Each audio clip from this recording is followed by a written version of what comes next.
Palingenesis by Simon Hereward.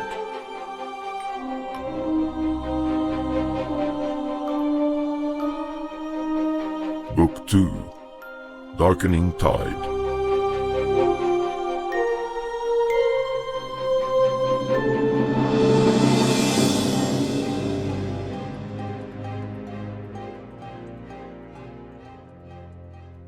Chapter 6, Gathering to Graille.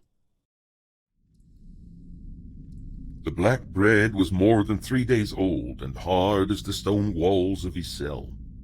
A sharp crack against the uneven rock of the floor shattered the coarse black crust, allowing access to the powdery dry inside. Only once sufficiently soaked in water did he attempt tearing it with his teeth. There was little taste, husks of barley, sand, dry mold, yet the hollow space inside him diminished most satisfactorily as quickly as he could swallow it down. The last morsel disappeared all too soon, leaving only the familiar bitter aftertaste. Lund sat with his back propped against the wall, staring at his empty hands. They were soiled with the mud of many days, the blood of enemies and friends, trembling now with a great weakness born from utter exhaustion. His spirit trembled with them, afraid once more of what lay ahead, unable to reach beyond this temporary reprieve, the cold security of his dark cell. A painful gash stretched from the back of his left hand to his elbow, where a branch or blade had torn away the skin. He would not waste any of his precious supply of water to bathe it, even though it pulsed fire with every beat of his heart. There were too many bruises and aches clamoring for care, and nothing with which to anoint them. He shivered and drew his lips into a snarl of bemused irony. Where would one ever find a balm to soothe away the scars of his short, violent life? All the vying afflictions could not keep him from tumbling into the deep well of sleep as soon as his head rested on the straw. Lund woke with the dawn rattling of his cell door that signaled the morning arrival of rations. He was tremendously thirsty, at once grateful that he had not used what remained of his water the night before. There was a bowl of oat gruel that left him only half satisfied. Compared to the stale black bread, though, it was a veritable feast. He had no time to savor the welcome sustenance, however, for soon thoughts of what perils the daylight would bring crowded round. The tendrils of apprehension twisted about him once more, till he wanted to moan and writhe with it. He had no more resistance to this fever of fear. He had no more strength to search for it. His filthy hands came up to cover his face, pushing against his temples, pressing into the hollows of his eyes. He was tired, too tired to entertain hope again. He should have perished in the forest. That had ever been the only way to freedom. Death alone allowed escape. Why had he been spared yet again? Why would the cruel gods not tire of making sport with him? Could he not find oblivion and be done with it all? Lund clenched his fists till his frame shook with the effort. If mortals passed beyond into the land of spirits, there had to be a place where he could strike a blow against the fates that had sentenced him to such hopeless misery. He should not have heeded Kor. He had not the strength to save the doomed slaves. He could not save himself. How could he possibly withstand the power of the torque? A beam of sunlight appeared on the floor in front of him. He glared at it in silent challenge, breathing hard. Yet, as abruptly as the returning light, a different thought pushed aside his morbid contemplations. Had these conspiring fates not also protected him from his own foolish and wanton actions? Had he not been preserved through one death trap after another for their hidden purpose? How else did he still endure in the pits of Graille? Even his latest and best attempt at finding a worthy end had been thwarted.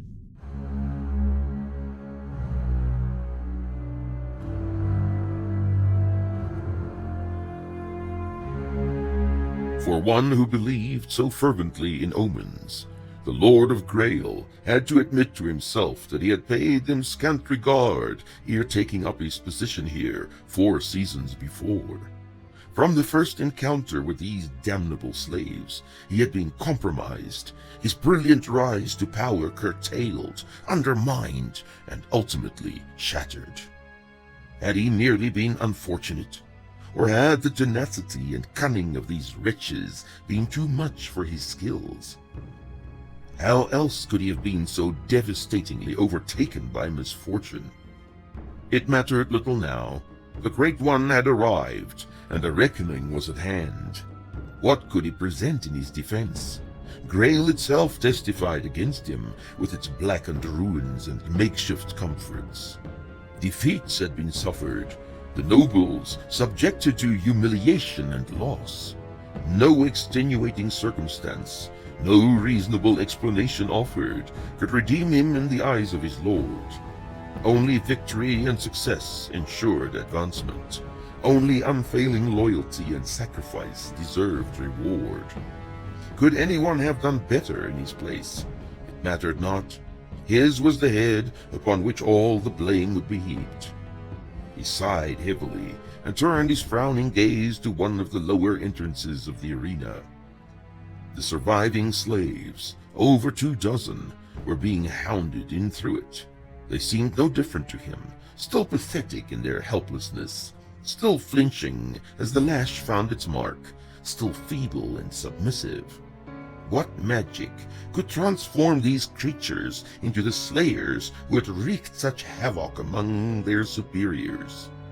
His eyes lingered on a familiar form, every bit as filthy and crippled as the others.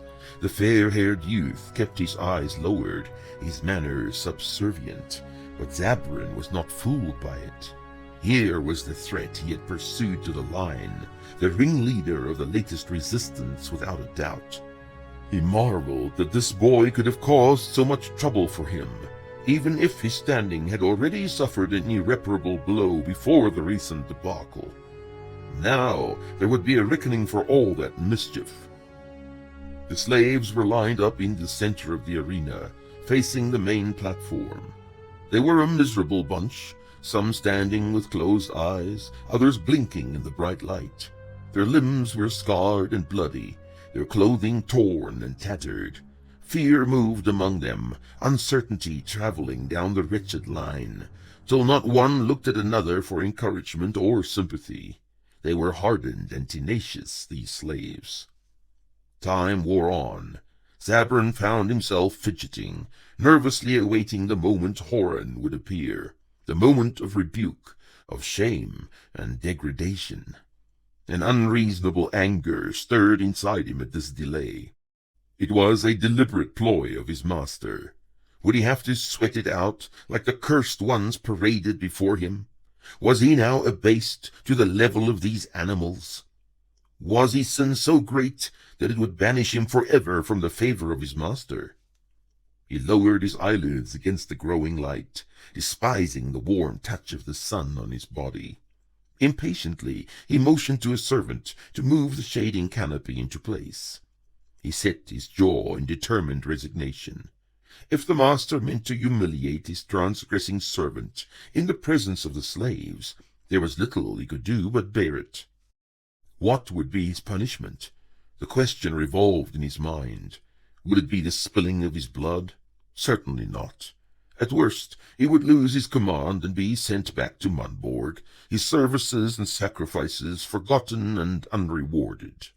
There he would remain to be remembered only if the war had been lost, as a last resort, to die hopelessly and without glory. Zabran, Lord of Munborg, one of the chosen, a captain of raiders, battle priest of Nunmeric, next in power only to Horan, bested by the broken, decrepit issue of the favored. He could choke on it. At last there was a stir behind him. The guards moved aside to frame the doorway. Zabran turned to see Overseer Groth and a dozen keepers from Graille pass through it.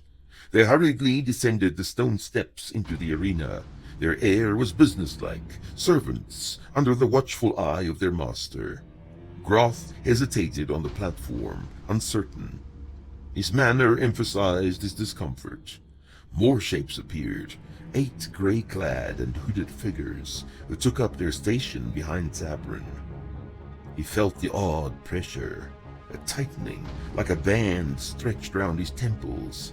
Priests. He knew that they had not come for him, had not come to tear away his thoughts or break his mind. Yet he resented their presence like only one of their own could.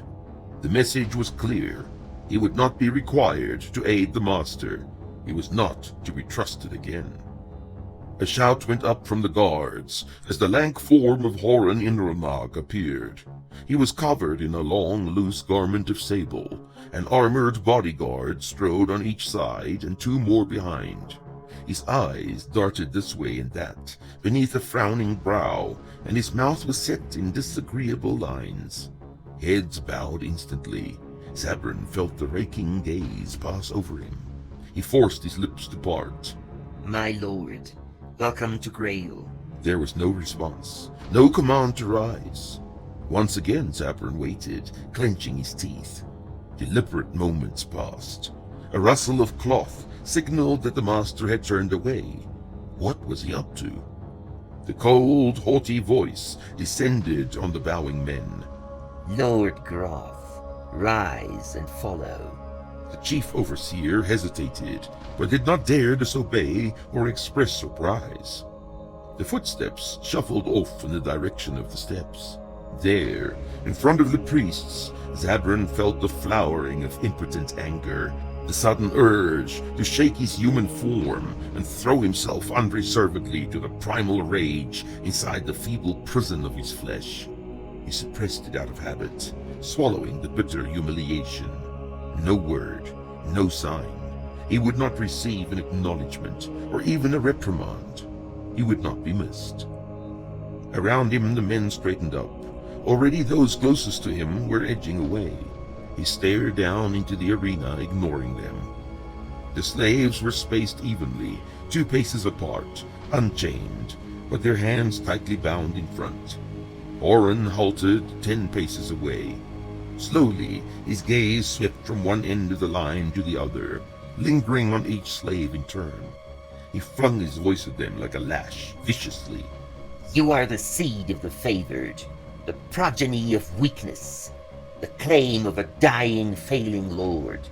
The best of you are bait for the crows and prey for the strong.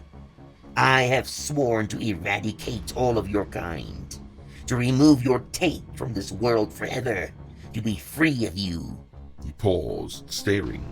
His hate was something tangible, boiling over now that he stood once more in the presence of its subject. Cycles without count, he had relished the tortures he could inflict on these wretches, but he had grown tired of the sport, tired of needing them to assuage his burning revulsion. You have no purpose but to be crushed by the strong, to be consumed. Many of the youths trembled visibly at this last word. They were not as ignorant of their fate as would be supposed. He paused to taste their horror. In the center of the slave line stood a half-grown boy. He was pale under the mask of blood and dirt. His bound hands and bare shoulders were shaking. Yet his mouth was set in defiant determination, and his eyes glared back at the lord of all the torque. A shudder moved in Horan's memory. He flinched inwardly, lost his train of thought. They refused to bow, to cower, even when hope had been torn away, when they knew not what to believe in or who they were. The seed of fear would have to be broken and destroyed. They could not be made to serve in any satisfactory way. It was almost unbearable to look at them, to feel their gaze on him. Above all, he hated their eyes, the accusation, the indictment, as if he had struck the first blow, as if he had not merely claimed what belonged to him. He would tear them all out, blind them, and take what he desired from their sightless frames. The silence had lengthened. Guards were shifting their feet uncomfortably. He glanced around him in annoyance before turning back to the slaves. There is one among you, responsible for the he snarled. defeat and death of hunting lords in the forest. He's possessed of skill and power beyond the likes of slaves like you. Once more his gaze traveled down the line. He is here, and this day I will take his strength for myself. At these words, the grey priests rose as one. They moved down the stairs into the arena and took up position behind the slaves. Lund felt the pressure almost at once. He was at the end of the slave line, a convenient starting point for the Torque diviners. A shudder passed through him. Kor's reassurance broke through the panic. Fix your mind on something. Hate is good. They expect to find that. A shiver ran up his spine as he heard the rustling of the priest's robes behind him. What were they going to do? Lund clenched his teeth. He would have to forget them. It was easy enough to conjure up images of cruel oppression. Moshta of the tanning sheds, the drivers in the clearing fields, hunters closing for the kill. All passed through his thoughts in quick succession. But Moshta had died at his hands, and hunters also, even the great rank, who attacked him with so little effort, and mockingly offered a chance to the helpless prey. He tasted again the sweet elation, the wonderful release he had felt at destroying such a monster. But such thoughts would certainly betray him to the priests. Where could he turn his mind? Lund stole a sidelong glance at the slave next to him, a boy of perhaps 16 cycles, like most of the others, though tall for his age, and lithe of limb. He would have made a good runner, but he was more than that. He had survived the royal hunt, not by hiding and cowering, but by striking back. And even if he were to die that day, he had already fought and conquered his fear. He had become a warrior, trustworthy and fierce, one who would endanger himself for his companions without considering the risk. Lund's thoughts jumped to Brith, a friend and a brother, the small form of Brennick rushing to his aid, an urgent request. Don't die without me. Lurin's unconscious body next to the grate in his cell, the dark smear of blood on his cheek. Kor's rescuing thought whenever fear threatened to destroy his reason. Ceridwen. He had found his armor. The pressure paused. Zabran looked on impassively as the priests moved down the line, testing and probing. They dared not make a mistake, and they had no easy task. There were many slaves now who had spilled Tuer blood. Besides, the slaves were not without aid. His own perception declared the active interference of a familiar force. Though certainly diminished since their previous encounter, the brutal potency of the old slave who had led the uprising and so nearly succeeded in destroying him swirled around the fair boy at the end of the row like a warm desert twister. Surely the lakeside soothsayers had to notice it. The shadow of a wry smile touched his lips. He could so easily solve their problem, but he would not move unless asked. What was left of his pride demanded it. One could never earn respect by groveling, especially in front of Horan the Undying. Zabran could not serve a master without being respected in turn. He had so many qualities to recommend himself, but he would not offer them unless their worth was appreciated. No, let the Great One and his lackeys battle against the failing old Viron. Frustration was mounting in the arena. Angry mutterings broke out among the priests. One stepped forward to strike or touch the slaves in turn, hoping to provoke a telltale response. Horan turned away in exasperation. He pretended a casual interest in the metal frame erected for his victim, while the revulsion ebbed and flowed. They were mocking him, the filth.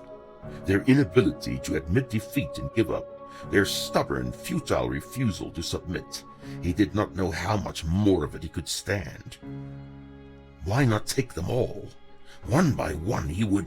But no. A shudder passed through him that did not go unnoticed by the dark form looking on from the platform.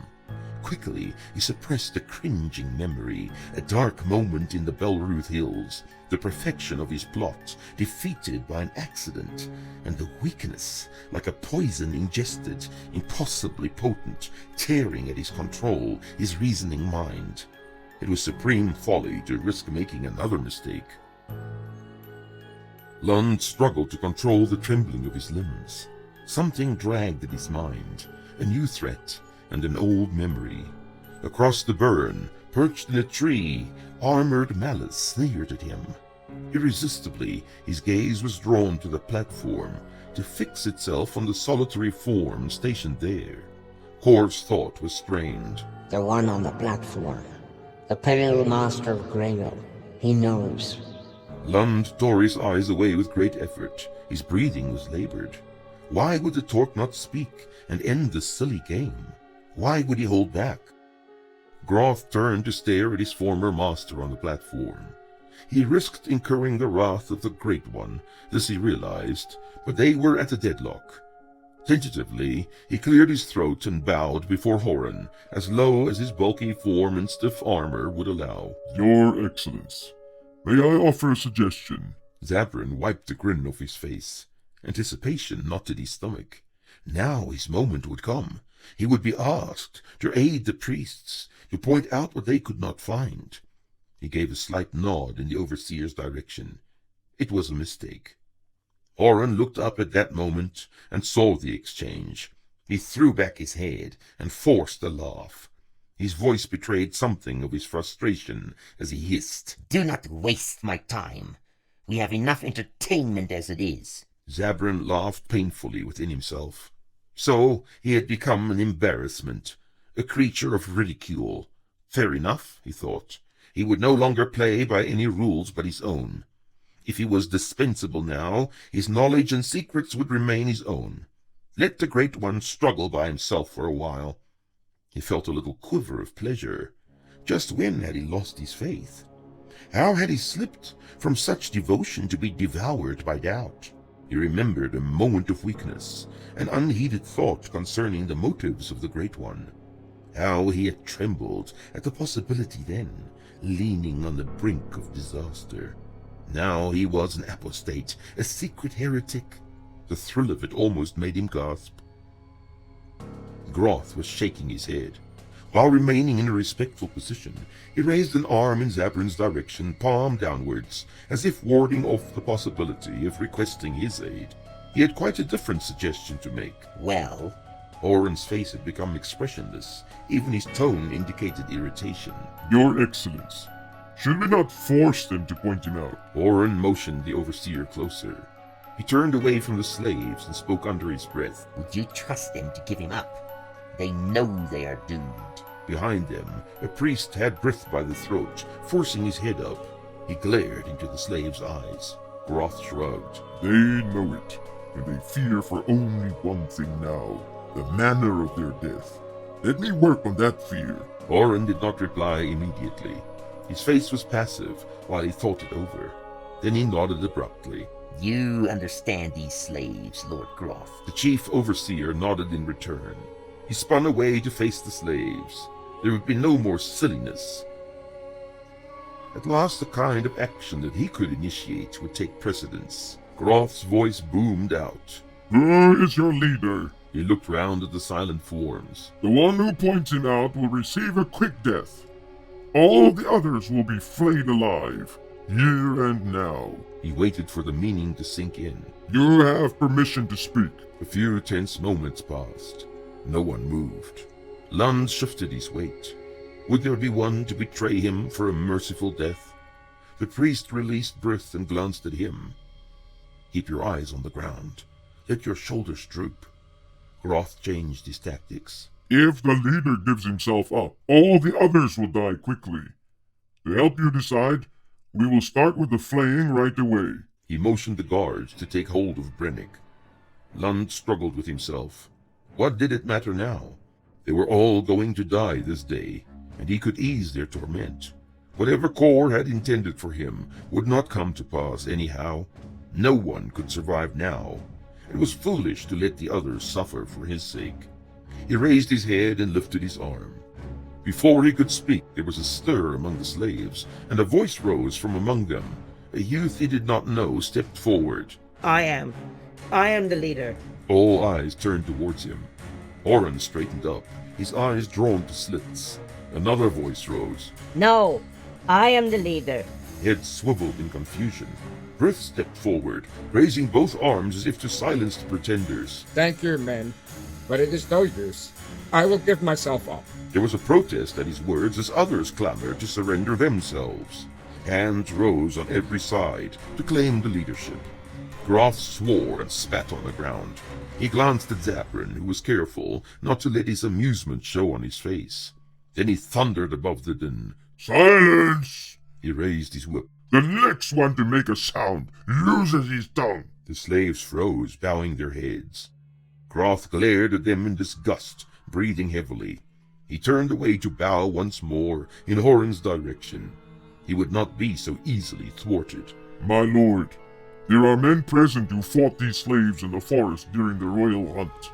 Perhaps they could point out the coward. Without invitation, a group of men pressed forward. None of the Tuor lords who had retreated so swiftly and ignominiously during the hunt had deigned to join Groth's eyewitnesses. The group consisted of guards and beaters. They came down the line, staring and prodding, overly careful not to get too close. One of the men, a beater, pointed at Brith. He tapped his spear, eyes round with fearful memory. Others crowded round, nodding. Lund gritted his teeth. The Torque would not be satisfied till they had a victim. Who would take the fall for him? Who would be held accountable for the resistance during the hunt? If he remained safe behind the mask of submission, his mind protected, someone would soon be identified as the ringleader. Oren glanced at the hooded figures seated behind the slaves. There was no movement to be detected among them, apart from the slight shaking of the head performed by the one in the center. He dropped his eyes back to the overseer and snorted. Him? He is nothing. A weakling. Groth clenched the whip till his fingers hurt. His best efforts had yielded no result as yet. The Great One had accorded him an honor beyond imagining, without precedent. A low-born worm like him had gone as far as ability could take him, a chief overseer. Only those of noble birth or exceptional talent were ever given real authority. Now he had been addressed as the master of Graille.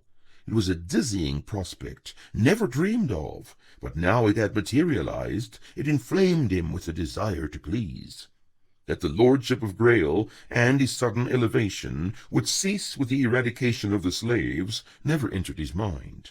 He could appreciate the battle of wits raging in the arena, even if he had no answer for the stubborn solidarity of the slaves. No answer, at least, except violence. He strode forward, scattering the milling beaters out of his way. The youth at the end of the line would serve as an example. Lund saw the overseer approach, his massive fists clenched.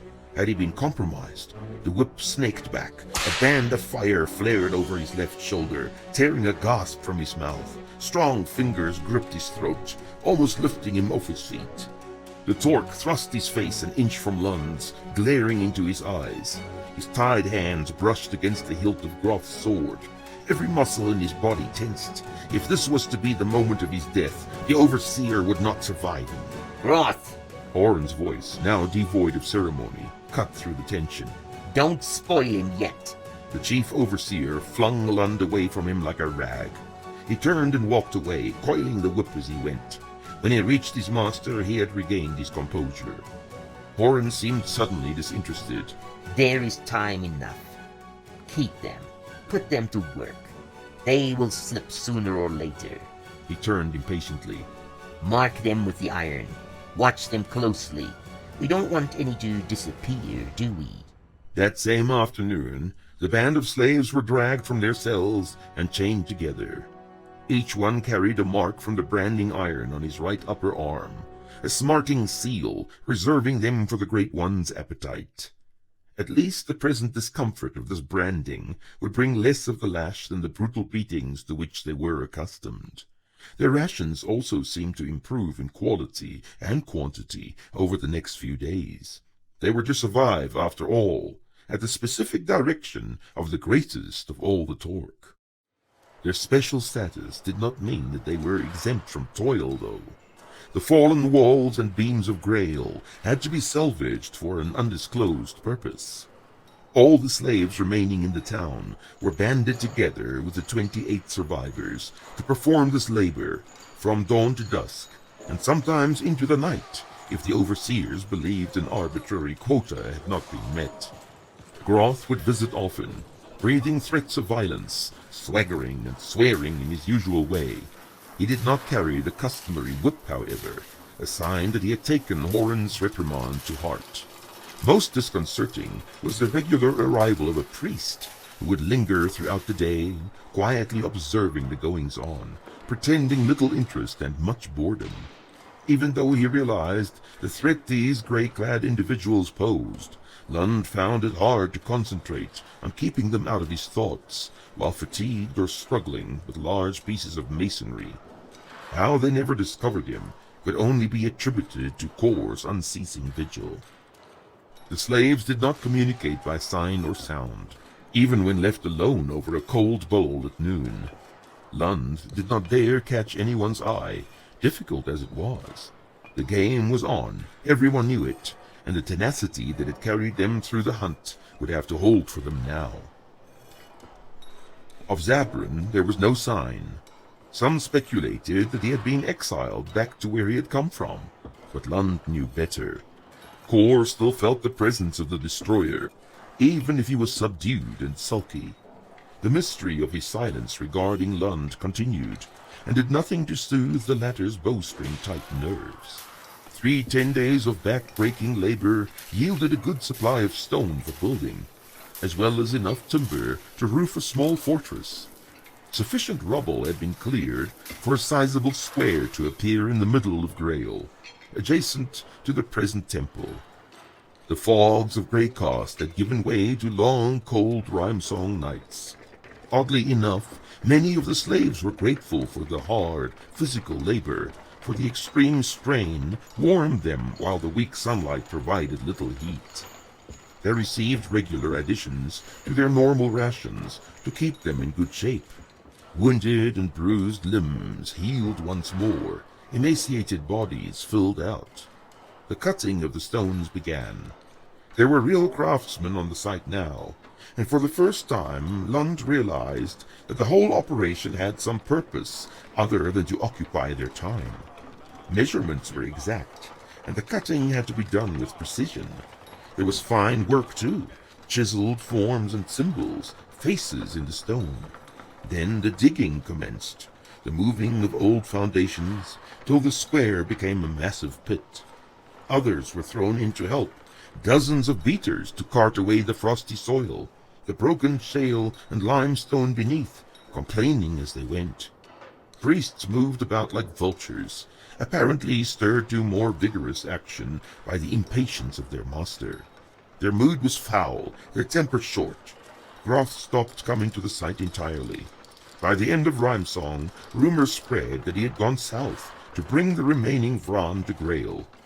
If so, Lund's continued clandestine survival would be to some purpose at last.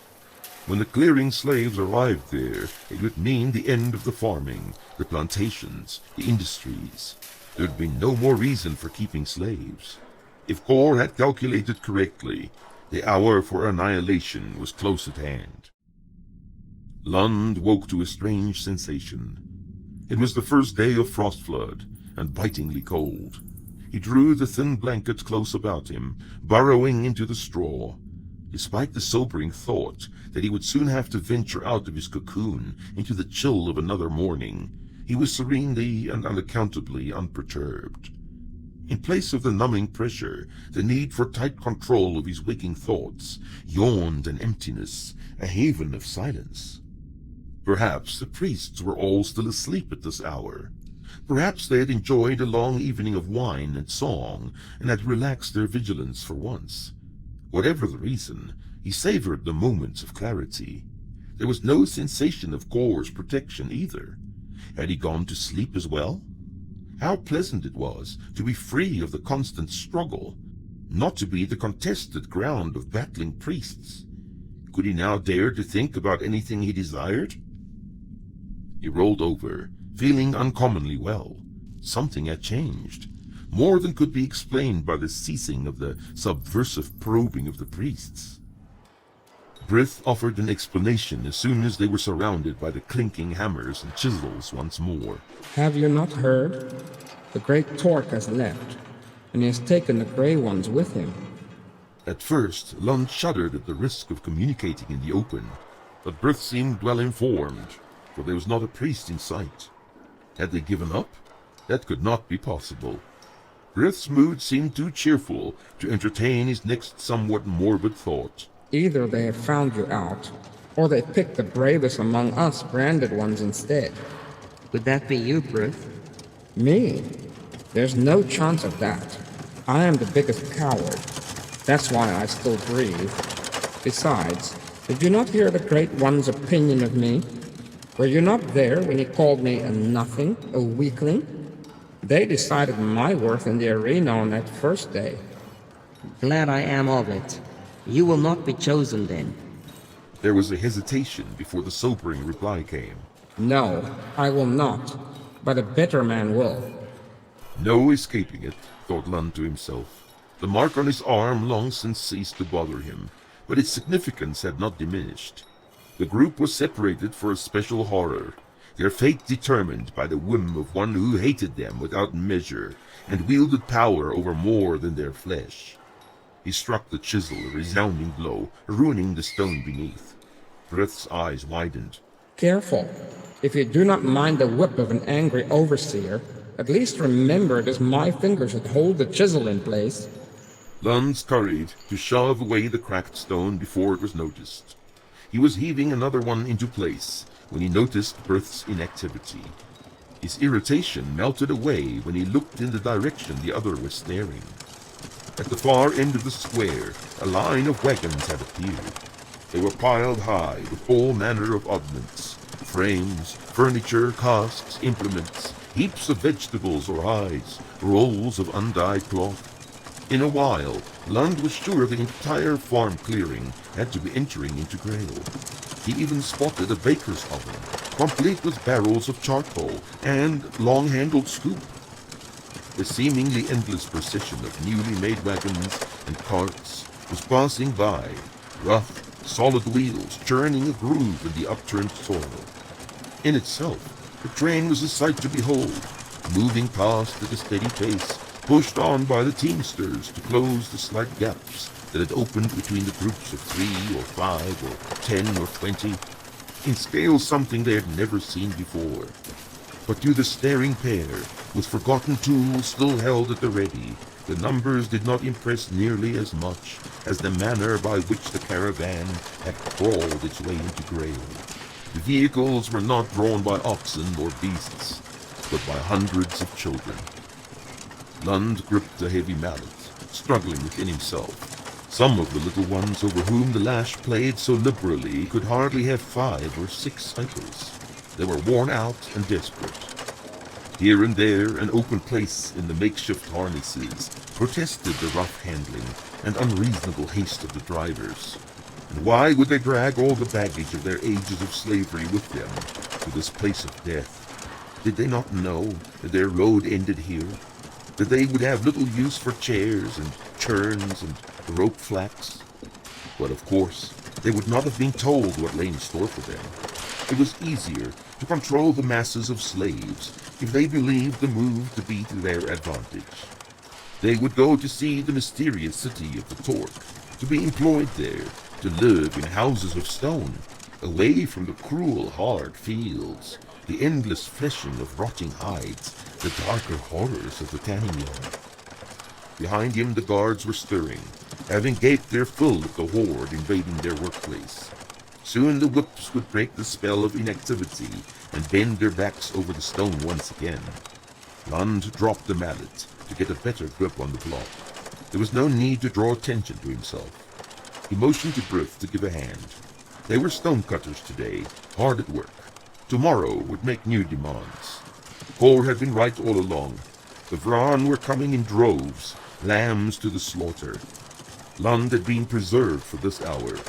He would find a way to save them. He would save them all.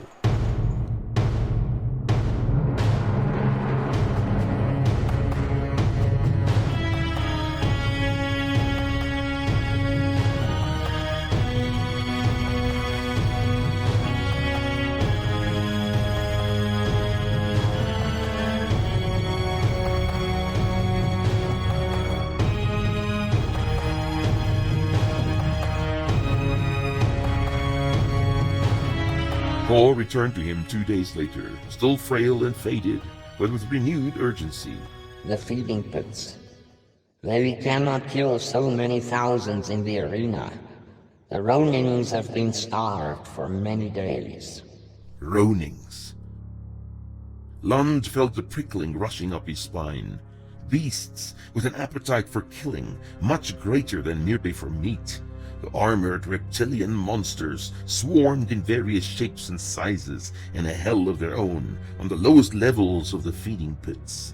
Caged and often chained to keep them from causing havoc, Ronings were strangely tolerated and respected by the Torque. Lund had glimpsed such a one many cycles before. A nightmare come to life. The terrible maw dripping saliva, the heavy claws that could tear a man limb from limb. Nothing had terrified him more than the malevolent intelligence burning in the red slit eyes. Ronings did not merely want to feed on you like a bear or wolf would. They wanted to hurt you first. Their strength was augmented and directed by consuming anger. Their deformed shapes embodied the malice and hatred of men beyond redemption. When? Perhaps when their structure is complete. The one you will build in the town. Lund considered this. It will not take long with so many hands to build it. The foundation is well below ground level. What do we do about the pits? I have a way to get in. We used it during the uprising. Brenner can show you. The Ronings must be imprisoned after the Torque release them, and before the slaves are cast in. It will not be a simple task. It will be your task. That very night, Brennick stole into his cell through the grating of the floor drain. The boy had a rough-made key to open the door lock, for Lund would not fit into the narrow passage afforded by the drain. He also carried one for the ankle manacle. Kor obviously still had his wits about him, marshalling his spies and smugglers, even when they had just returned from the brink of death. The uneven flagstones of the passage were cold under their bare feet. There was little light, since the torches in the winding warren of the running pit were extinguished. Only on the left, where the surface tunnel linked up with theirs, was the way illuminated. 2 guard rooms flanked the exit to the outskirts of the arena, and fires burned inside them behind the locked gates throughout the rhyme song seasons. Lit torches lined the wall next to the outer gate, sputtering in restless vigil, replaced every morning with fresh ones. Lund crept along behind the boy, painfully aware of their need to hurry, yet equally concerned about not disturbing the deathly silence. The guards did not move about at night. They merely watched the exits from behind their bolted doors, ready to give the alarm to their comrades stationed above ground. No one would risk casually prowling among the dangerous and unpredictable slaves anymore. They reached the crossing of the tunnels. Lund edged past Brennick and crouched down on his hands and knees. The reflected torchlight seemed terribly bright, half reaching round the corner where they lurked. The guard room to the right of the exit had a clear view of the crossing. If the man seated on the stool behind the grill was looking in their direction, he would surely see them. Even if they were quick, the movement would catch his eye. Yet the attempt would have to be made. There was no other way out. Pressing his face to the floor, Lund inched forward as slowly as he dared, till he could see the doorway of the guard room. The stool was unoccupied. His heartbeat quickened. Where was the guard? Had he merely stood up to stretch his legs? Would he not return in a moment and look down the passage? There was no reason to wait and find out. Grabbing the boy by the wrist, he launched himself across the passage, feeling terribly exposed in the glare. 8 yards, 4 lunging paces, and then the embrace of shadow and safety. He halted on the other side, waiting for the shouts, the beating of his heart pounding in his ears. Brennick struggled to be free of the now painful grip. Lund released the boy, aware that nothing had disturbed the silence. Quickly they trotted into the dark, careful to stay in the smooth, worn center of the passageway, where the tramping of countless feet through countless cycles had eroded the rough stone. It would not do to be hurt with so far still to go. 200 yards brought them to a sharp bend to the left, which ended in a fork. Another guard room kept the left-hand way, which led to the fighting pits and a link to the surface tunnel. The right was dark and quiet. A cold draught of night air floated towards them. They dashed down this corridor towards the source of it. The great court measured more than 800 yards in length and about 400 across. The enormous cavern was lit by starlight, falling in through a natural chimney in the dome-like roof, perhaps 30 yards in diameter, which dominated the northern half of the court. Several tunnels led from the hall, one to the north in the fighting pits, one to the west, by which they had entered the hall, two more to the east. Brennick headed towards the opposite wall and the furthest eastern exit. To reach it, he had to skirt the hole in the floor through which the bright pillar of light passed into the chasm of the chimney. The boy could not help to pause at the edge and peer down at the unfathomable depths so eerily illuminated. Lund stopped behind him. The cold air swirled about them. The boy's whisper sounded unnaturally loud. How far does it go? Who knows? No one has climbed down to find out. A slight noise, like small stones shifting, floated up to them. We must hurry. The tunnel they chose sloped down abruptly. It was dank and musty, filled with the animal smells of the feeding pits ahead. There were sounds now, too, the restless shifting of the wild beasts, who preferred to prey at night rather than be fed by day. The several dozen cages of the upper level housed the smaller, less vicious animals, wolves, fighting dogs, boars, ra or demon bats, an array of creatures from beyond the forest. Hated by the slaves for the role they played in Graille, they nevertheless testified of a world beyond the confines of what was known. Many torches in wall sconces kept the upper level well lit, and pointed out the way down to the lower levels. A ramp of compacted rubble hugged the outer wall, forming a wide circular stairway into the dark of the pit. The second level, with larger cages, accommodated the big cats, bears, and flesh-eating primates. Many of these were not aggressive by nature, but would be hurt and annoyed till they reached a frenzied state before released into the arena. Lund and Brennick kept well away from the cage bars, even on the first level. A snarling animal might set off the whole crowd, causing a disturbance the guards might consider worth investigating. It would be extremely difficult to find a secure hiding place here. Lund had worked in the pits when he was younger, helping to drag the carcasses of oxen and sheep down here on hand carts, shying away from the snapping fangs when he opened the feeding hatches in the cage doors. The slaughtering pen was situated up another tunnel with access to the outside forest. This exit was only used to bring in captured creatures and the livestock to feed them. He had loathed and feared the animals for which he had to care, but it had been almost enjoyable compared to the horrors of the lowest level. Several cages were unoccupied. The last one on the first level was larger than the rest, meant for an unknown creature or creatures of size imprisoned there in former times. Brennick pointed to the bigger-than-average drainage hole inside. His whisper was barely audible. There. You can get in through that. It leads to the training pit. His mouth was set in disgust. We took the dead bodies through there. It was clear that he dreaded the memory. They passed on in silence. There was less light now. Lund felt the hairs rising in the nape of his neck. The animals here were awake. The cats stared at them with dull, hostile expressions, not stirring a muscle. A black bear paced up and down behind the cage bars, pausing now and then to utter a drawn-out guttural moan, twisting its head to the side as if in pain. The simians showed the most interest, reaching with long-fingered hands through the bars, their gestures seeming placating and even endearing, till one noticed the bared fangs and malicious little eyes. Coming within reach of those powerful arms would mean certain death.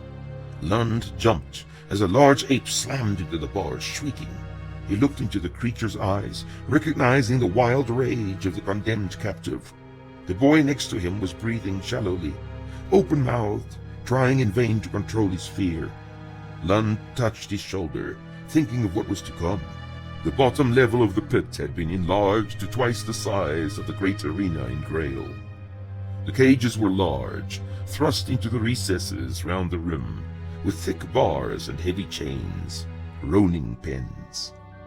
There was no light here, apart from the glow from above that formed a semicircle of pale yellow on the scratched earthen floor.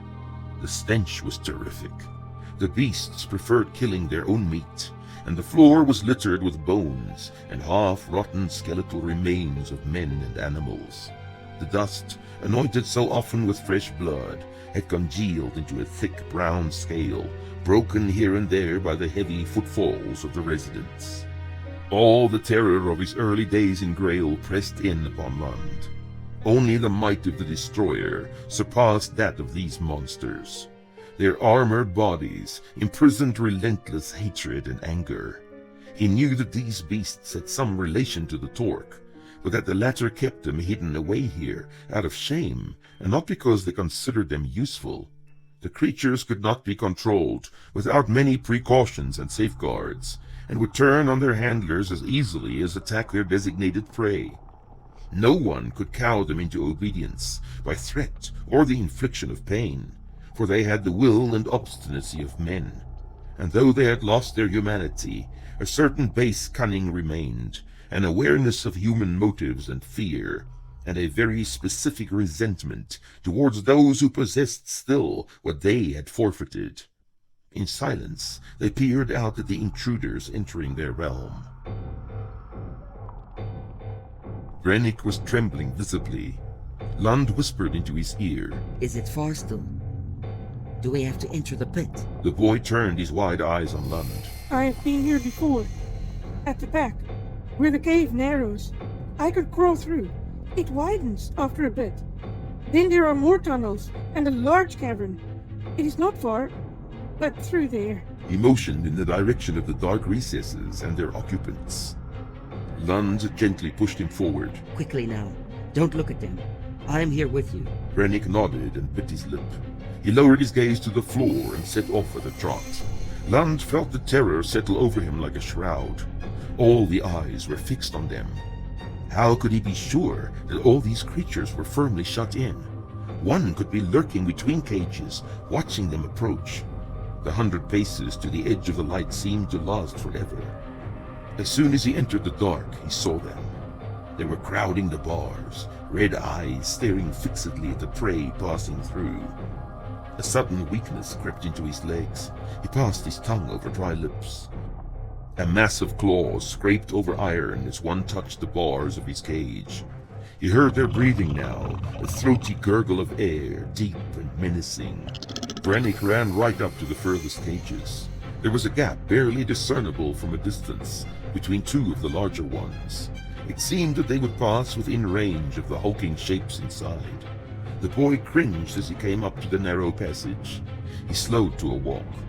Lund, his eyes on the looming bulk of the Ronin to his right, almost blundered into him. The beast snorted loudly, giving him a violent start. As if on cue, the one opposite let out an ear-splitting scream, slicing through bone and marrow, never ending, till Lund bent forward, his teeth clenched, his hands thrust over his ears. When it ceased, he picked up the boy, who was on hands and knees, and hustled him into the gap. Behind them, the beast was frenziedly throwing itself at the bars. A large rock had tumbled out of the wall, exposing a cavity. Graille pressed himself into it, breathing hard. Lund knelt behind him, staring. The boy's voice was still shaky with fright. See? Through here. I can get through it. He was trying very hard to ignore his fear. His head and shoulders disappeared into the hole. Soon he had wiggled his entire body through to the other side. Lund studied the gap. He whispered into the dark. What is on the other side? I cannot fit through this hole. And they are larger slaves than I. The hollow whispered a reply. Put your head through and look for yourself. Brennick's courage had returned now that the Ronings could not reach him. Inside the cavity was much roomier than he had expected. With a little work the opening could be enlarged, to let through a sizable man or two. Lund peered down what seemed to be a chute of smooth stone. Brennick squatted on the verge of it. He could make out the boy's limbs and the overlarge eyes clearly. What is down there? It is steep and slippery, but soon it becomes an open place, very big. He waved his arms to indicate. There are pillars, huge, Once more the arms moved. and you can hear water far off. Lund's mind was spinning with possibilities. Is there a way out of this place? Other tunnels? The boy shrugged. I don't know. It is difficult in the dark. To find them, you would need a light. Lund nodded. Let's get back. I've seen enough. They sprinted through the grisly field and up the ramp without looking about them. When they reached the second level, their haste proved to be a mistake, however. Several of the large apes became excited at the sight of their running forms and flew at the bars and one another, screaming. Lund kept his head down amidst the racket. There was nothing to do but to keep going. On the top level, the hounds joined in, baying and snarling, as if the slaves were within easy reach. Surely the guards would investigate such a noise. The spine-chilling screeches that gave the Ra their nickname of demon bats rose above the din. A man's voice joined in, from the direction of the forest exit, cursing and angry. He would soon be on the ramp, blocking their way. Lund ducked down among the cages, drawing Brennick down with him.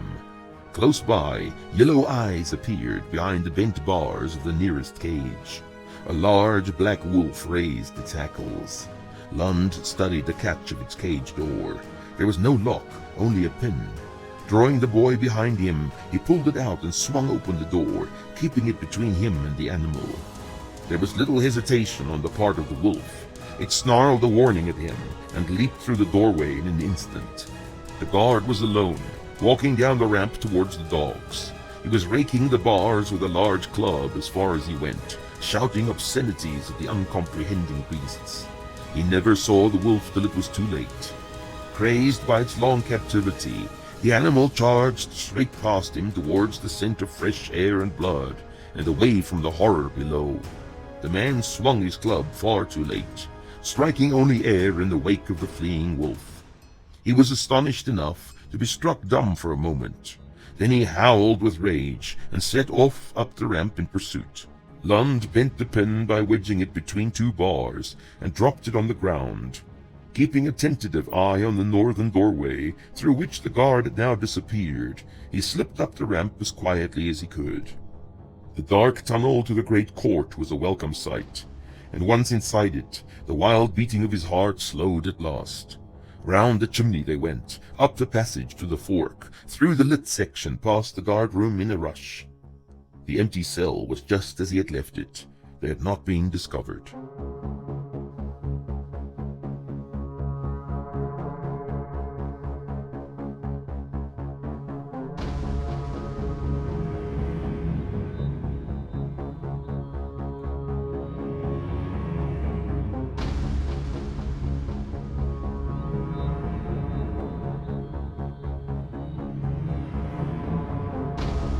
Slaves arrived in droves over the next few days, filling the empty spaces in the old town, camping in makeshift shelters amongst the rubble.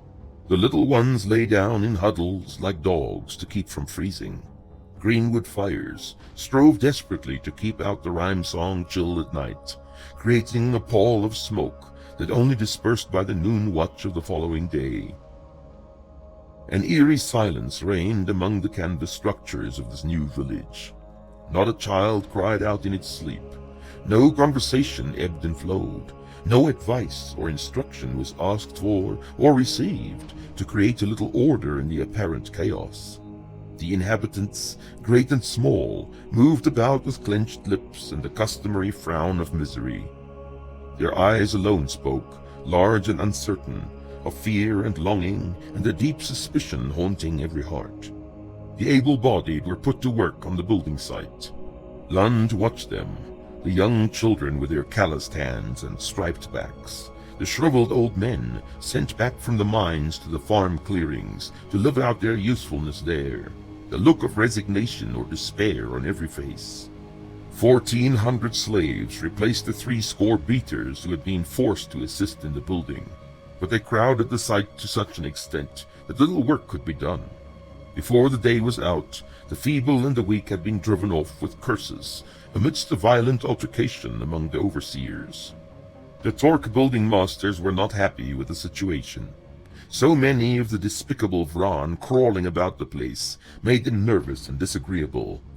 Lund saw them hold their noses in disgust, spitting on the ground behind them to clear their pallets of dust stirred up by the milling about of the filthy slaves. He would only grip the hammer tightly and strike blow after ringing blow, till Brith rolled his eyes at him. Soon he noticed the slaves around him stealing glances at the two of them. He looked for familiar faces, searching for one in particular, but with no success. If Ceridwen had arrived in Graille, she had to be employed elsewhere. A mill was set up for the grinding of wheat and barley. Nearby, the oven he had seen arriving on top of a wagon was joined by 3 more, and the continuous baking and preparing of the clearing cooks resumed. He watched them constantly, for she had worked with these slaves back in the farm clearing, distributing the rations to laborers during the day. Surely she would find her way here sooner or later, unless— his heart missed a beat— unless she had stowed away in the barrel from the tanning yard after all, and was way up the northern road in search of aid. If this was true, she would not come to Graille at all. He did not know whether his disappointment at this possibility outweighed his concern for her safety in the unknown land of the enemy. Even though the Vran had come to Graille to be exterminated, Lund experienced an odd sense of relief at the sight of them. The farm clearings had been emptied. The tanning yard was standing still. The rinsing vats were deserted, its workers beyond the reach of the habitual brutality. More than 4,000 slaves were crammed into the ruins surrounding the temple. The flow did not seem to diminish. Lund watched with increasing incredulity as procession followed procession along the edges of the stone-cutting square. Once a column of older women appeared, numbering in the hundreds, some pushing hand-carts, others with wrapped bundles on their backs. The faces of infants and small children, red with cold, peered out from these, silent and intent as their elders.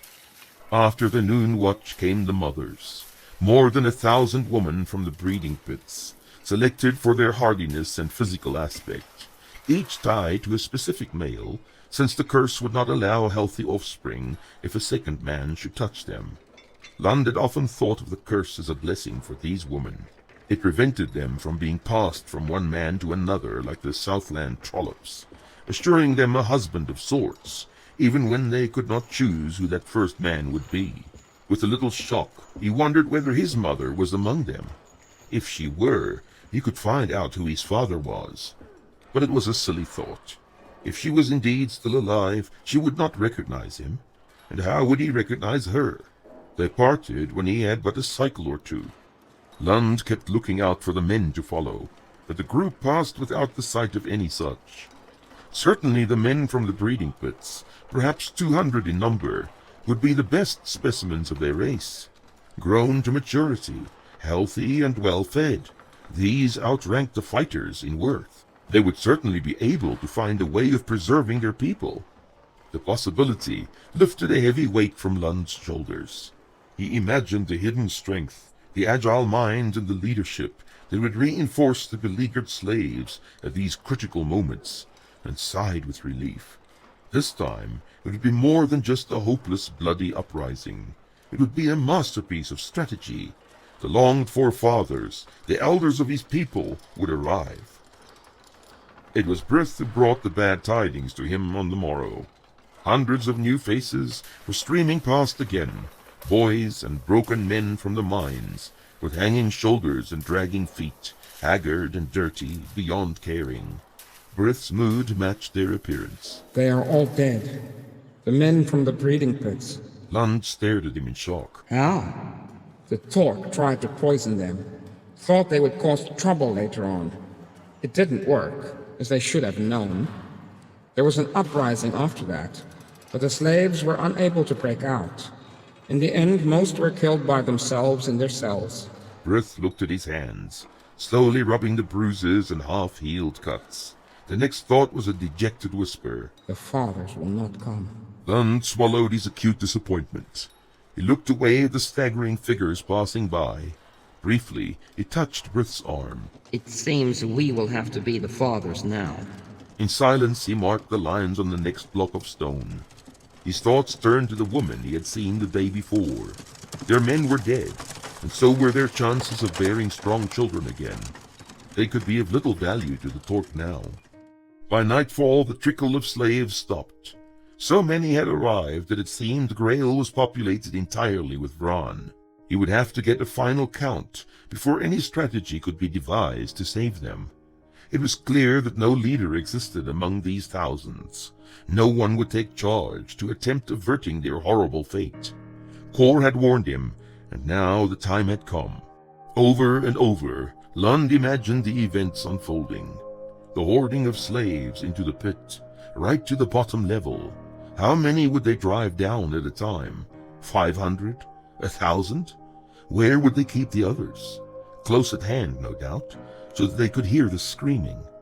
Perhaps the great court. They would be chained together, small children among them. He shuddered at the thought of little ones in the feeding pit. There would be screaming, chaos.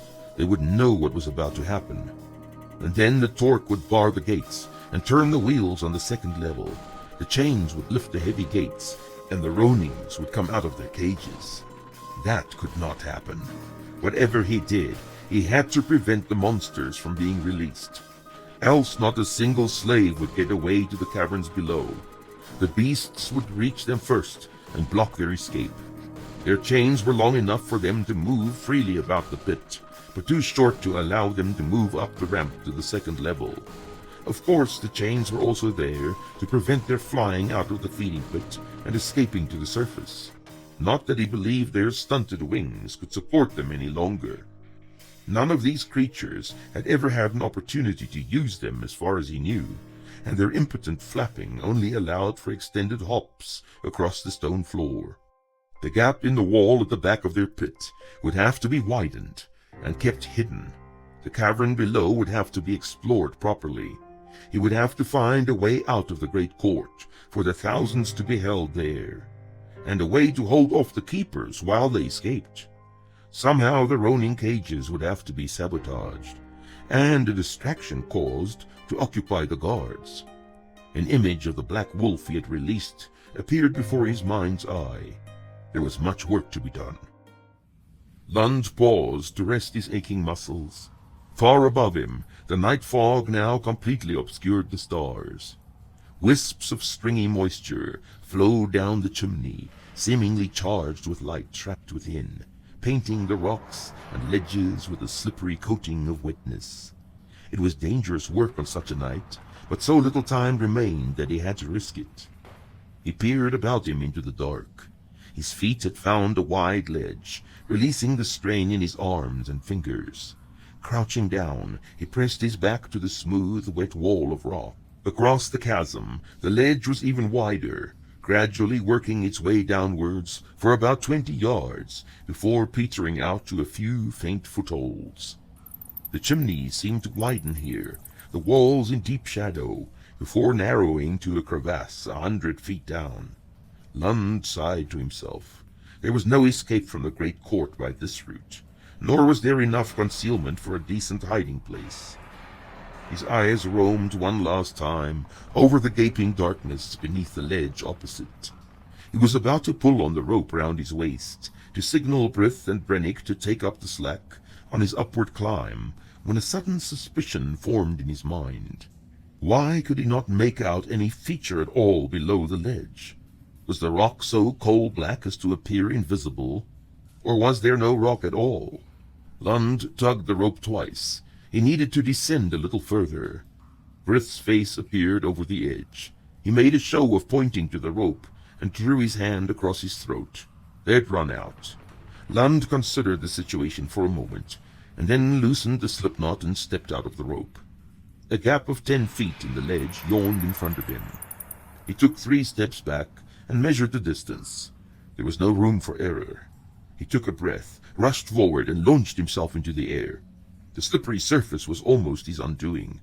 Losing his footing as he jumped, he could not make the distance for which he had aimed, and found himself fighting for handholds while his lower body hung suspended over the crevasse. For several tight moments he believed he would slip off the ledge. His right foot found the side of the chimney in the nick of time, and he pushed his body onto the shelf, breathing heavily. Somewhere the gods were still looking out for him. Shaky and unnerved, he crawled forward till there was no immediate danger of slipping off. Almost at once he felt the movement in the air. The shelf widened into a platform. A low roof of rock hung over it. His heart leaped at the sight. Where the wall should have been, yawned a gaping hole more than 10 yards across. Quickly he set off, making his way among rough columns and heaps of broken rock. Caverns opened up before him, small and large, till he was breathless at the size and complexity of the warren. There was no time to explore it properly, but here at last it seemed that fate had offered a hand. The work on the second temple continued. It was not as large or imposing as the first, but far more sinister. The main hall measured 60 yards across and was sunken 50 feet below the surface. Tall pillars of stone, carved with inscriptions and grotesque faces, rounded the outer wall, supporting the roof another 20 feet above ground level. 5 stone mounds were raised inside, 4 guarding the central and tallest one. Huge copper basins were installed on the outer mounds. The one in the middle remained ominously empty. The last bitter days of rhyme song were spent paving the structure with stone slabs and covering the walls with planks. Though the massive beams for the roof were in place, there seemed to be no intention of covering it with wood or slate, for no material had been amassed for this purpose. Apparently, the Torque wanted their rituals witnessed by the elements. It was an especially difficult time for Lund, who had to put in much effort during the night also. He had decided against involving too many slaves in their preparations in the underground for fear of discovery. Not everyone was suitable either, for it took extraordinary courage to venture into the lair of the Ronings, and this was where most of the work had to be done. In the end, he selected only Brith and Brennick to help him, and even so, Brith could not overcome his panic the first time he accompanied them into the feeding pits. He remained on the second level, keeping a nervous watch for the others, and a prudent distance between himself and the cages there. It was only when they returned the next night that Brennick's apparent courage shamed him into a scrambling rush between the cages. In the dark, they had to struggle without a hammer blow or scraping too loudly with the chisel. They wore away at the rock, breaking through the weak places, avoiding the solid stone, till a sizable gap was created. When Lund was satisfied, they spent a night exploring the cavern by torchlight. Once again there seemed to be ample room for refugees, and a myriad of passageways tunneling through the place. Most of these allowed for little more than crawling space, while others plunged into fathomless holes or ended in walls of impassable rock. Here and there a cavern opened up that could house 50 or 100 people with ease, but no one could survive there for any length of time. A maddening trickle of water could be heard everywhere they went, but there seemed to be no way to access it. The caverns and tunnels were close and dank, while cold and comfortless. Whoever escaped into this place would have to be rescued without much delay. Even trickier was the work to be done on the cage door mechanism. They had to labor close to the beasts that seemed intent on terrorizing them. In the end, Lund had to do most of it himself, while the others looked on from a safe distance.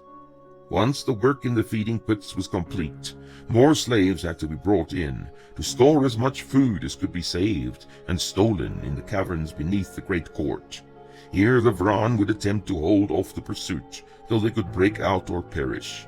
Perhaps they would have to spend many 10 days underground, working on a route of escape. More than 7,000 of them. With the dawn of the first day of Genesis, They were satisfied with what had been achieved. On the second day, the Torque priests returned to Graille. The new sunken temple was almost complete. Drainage channels were dug and linked to the main system of tunnels running through the underground regions of Graille. The torrential downpours of the wet season would turn the open structure into a soup bowl if it did not have substantial capacity for drainage. Lund made sure the new tunnels were wide enough for the passage of a man, urging the slaves digging next to him to work with energy, keeping ahead of the routine inspections of the overseers. Another plan had formed in his mind.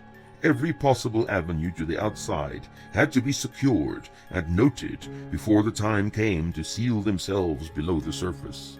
He was chipping away at the rock to widen the connection between the new channels and the main line when he felt the unwelcome pressure return to his mind. He had not had contact with Core for several days, and fervently hoped the Old One was in a condition to aid him once more. His hand shook as panic washed over him, and he struck the chisel a glancing blow, drawing blood. The pain sobered him. He continued his work slowly and deliberately, intending to stay out of sight for as long as possible. That afternoon, the branded slaves were separated from the others.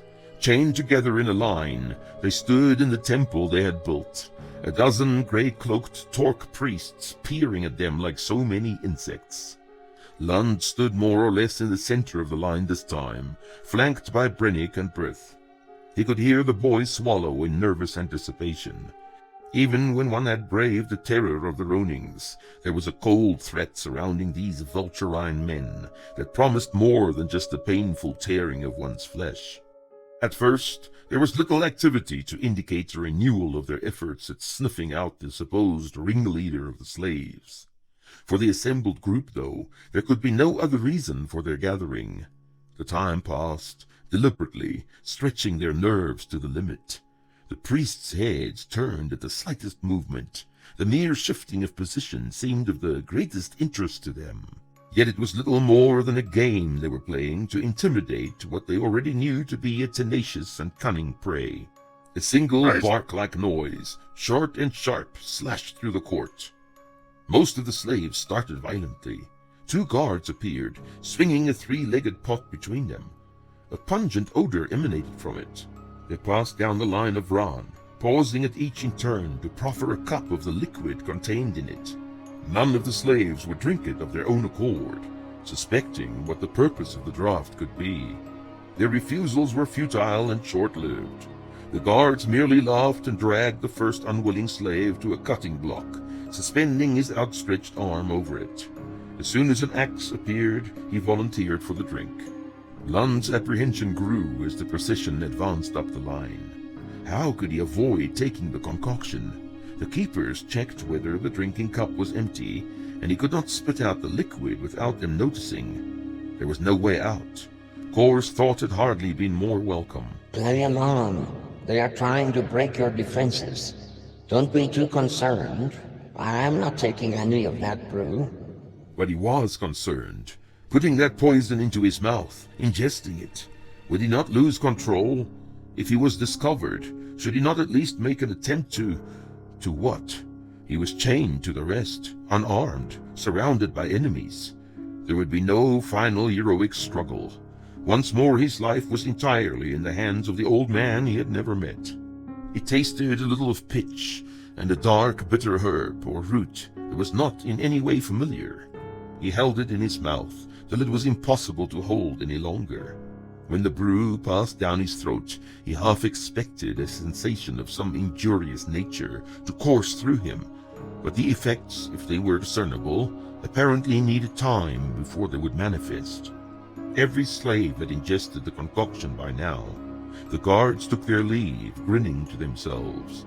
Before long, Lund noticed the flaring of the torchlight, as if an invisible breeze were fanning the flames into a blaze of bright yellowish white. He shifted his weight, and immediately had to grab hold of Brith's arm to steady himself. There was a snigger and an exchange of looks among the priests.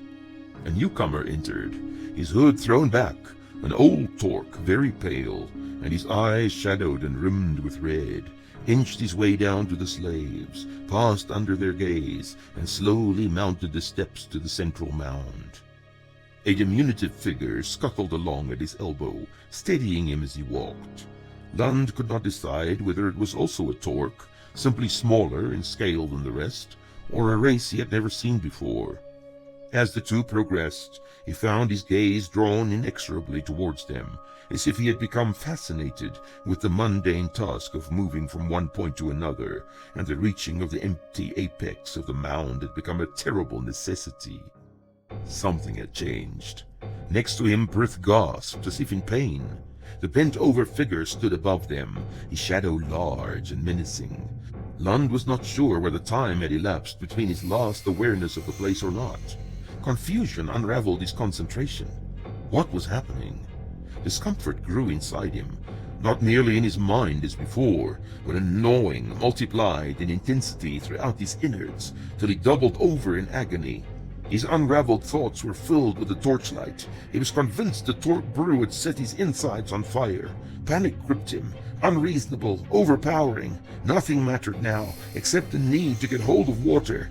Somehow he had to douse the flaming torture before he was consumed by it. There was laughter and the shaking of heads. The slaves were begging for water, yet held in check by a fear more ancient than the present terror. They uttered not a word. Crawling on all fours, they gasped and moaned, clutching at their bellies. Lund was among them, struggling with the sensations that had thrust aside his reason, when a single clear thought entered his mind. He glanced up at the old Torque on the central dais. The gnarled hands moved with tiny jerks. His face was set in concentration. Immediately, the fiery torment ceased. There were no flames, no thorns in the opiate they had drunk. It was an illusion, a trick of the old man to open their minds for investigation. Play along, you fool. Kor's thought was strained. He could sense it clearly.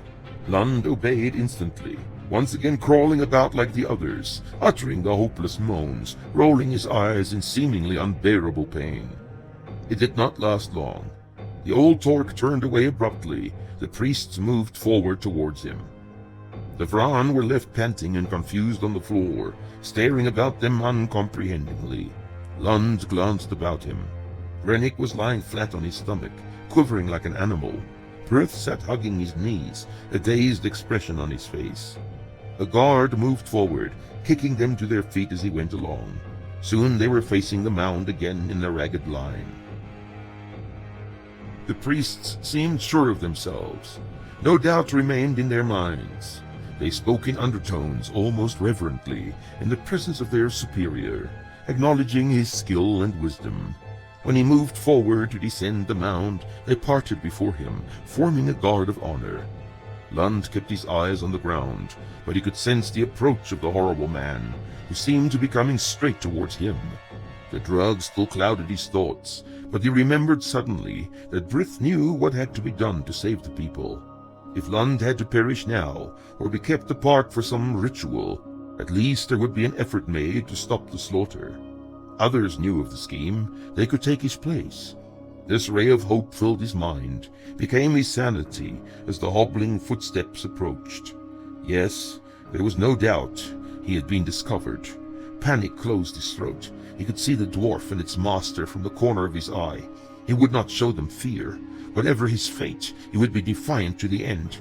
At last, he could not keep his gaze averted any longer. Lund looked up into the eyes of the Torque High Priest, and easily matched the hatred burning there.